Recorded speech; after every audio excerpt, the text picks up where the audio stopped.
amazing the language that is used in everyday communication in terms of whether it's inviting or disinviting. And what I'm noticing is that many times students are not taught the skills in how to communicate effectively. As a matter of fact, sometimes teachers are not taught the skills in how to communicate effectively. So what is the answer to communication, and where does genuine communication come from? Yeah, regarding the language, that how we present it is, Swami has given us a beautiful ways.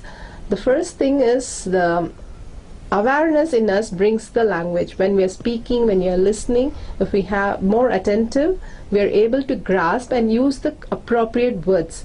So what happens in the classroom is, it's very difficult to manage for the teachers because the awareness is very low. If the awareness is high, they will be able to listen to the teacher very nicely. So bringing the awareness, we form a game. The game is called participate. So the kids, all the kids are participating in listening or in whatever they are doing. So if one of the kid is not participating, then the other kid points out saying, "Caught you, you need to participate." So what happens if there is a lot of talk going on in the classroom, immediately it just settles down. Like a wave just comes and settles down. It just settles down among the kids itself, because the other one says, "Caught you." And then the teacher just waits for a few minutes and then it just settles down. So the teacher doesn't have to say, shout her out and abusive language and all that she don't have to use, because it's very easy to maintain that way. So this is what we do as a participation game. But there is much more that you're going to say about, like, the abusive languages that they use in the classrooms, right? Well, you know, we have a lot of issues with profanity and abusive language, and I guess it's coming from what you're saying is lack of awareness, because many times students, parents, and teachers are all very rattled or agitated, restless, anxious, feeling unsettled, and not in that state of restful awareness. So when they're not in that state, then their status starts to change a little bit, and they get very aggressive or hostile. So there ends up being a power struggle or a conflict between the teacher and the student, which disintegrates the whole learning process. Then the teacher brings in the parent, and they have a conference about the fact that the student is not being appropriate, when really the whole situation is not appropriate, because the teaching and the learning framework or mental framework is not producing the type of results that it needs to produce. So what is the source of profanity? We do one more thing also. We talk about, we show them the video of Dr. Emoto, where he shows how the crystals are formed.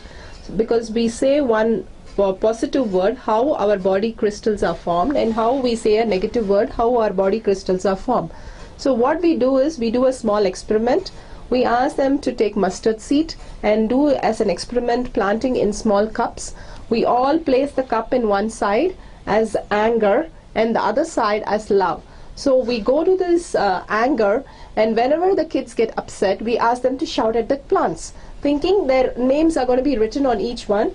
So each cup will have their name, and the kids shout at them, and then whenever they are feeling like hugging and overflowing love, they'll go overflow into this side of love.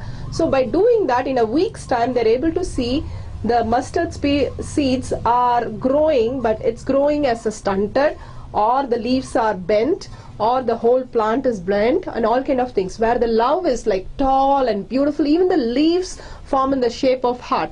We have recorded this many times, and we do this as an experiment for the teachers also. Whenever they are upset, they can have a cup.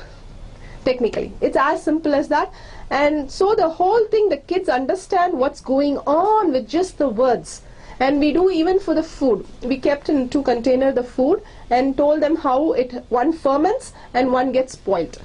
So the words have so much power on food, on the surrounding leaves and trees and stones and everything. So they say, oh my God, it's going to hurt me more than anybody. The minute they utter a word, it's going to reflect their inner space. So once they understand this, seeing the live picture of what's happening to the plant, they just withdraw and say, okay, I'm angry, but I'm going to compassionate note with you, then they go like, I love you, I hug you. No, they want to use only their anger, but they have to use positive words. So it becomes like praising the other kid with all their expression. It's so fun to see all these ideas coming up from the kids when they say, I love you.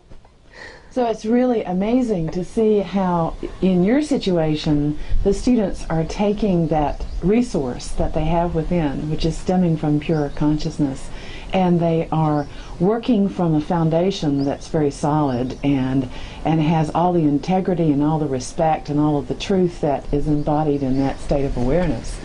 Unfortunately, the state of conflict, or the state of conflicted life, is the status quo in the situation where most Western teachers and principals and students and parents are functioning.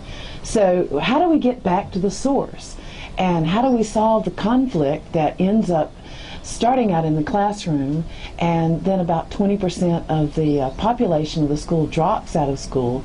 Many of them end up in prison, and we spend $30,000 to $40,000 a year per person to support an individual in prison who's led a conflicted life within the school system.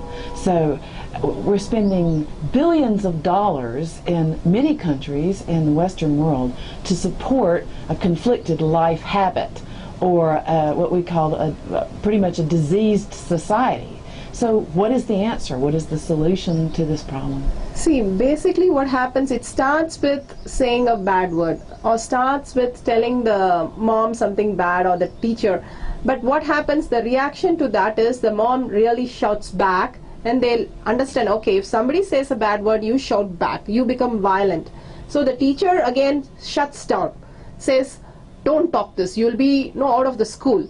So they put them into a shell where they don't know what to do, or they shout and suppress the whole thing.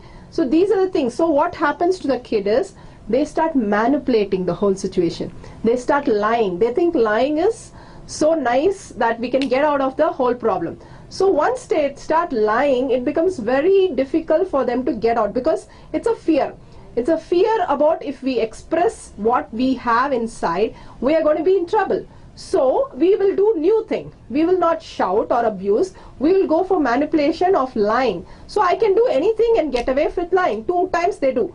Then they understand, oh my God, if I don't belong here and if this is my strength, I'll start acting very nice and acting very cool.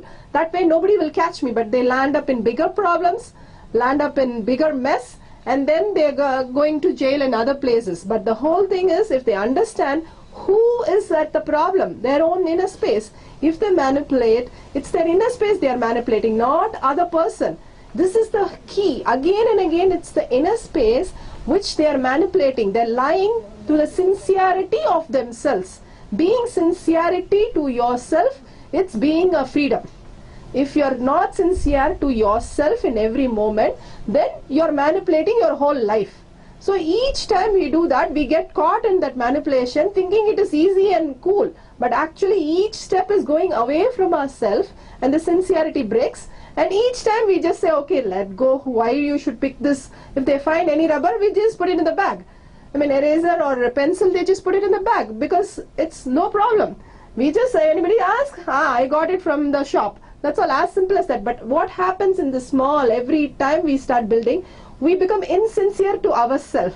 Then breaking that is going to be very difficult. So from the first we teach them, sincerity to your inner space is more important than anybody else out here. So once they understand, they stop all these things. Right from the seed is taken clear. Yeah, you know what the amazing thing about this process is that it's so simple, it's so easy, and it starts from the ground up, so that the individual is in touch with who they are and being truthful with themselves, which builds upon the truth in interacting with others. And to start this in a developmental sense early on in life with children, so that they are stabilized in pure consciousness, stabilized in the truth of who they are. Then they make choices based on an internal locus of control versus an external locus of control. And unfortunately, a prison system is an external locus. The whole concept of crime and punishment is based on individuals externally controlling you. So this is about being in your driver's seat and creating an educational system around that.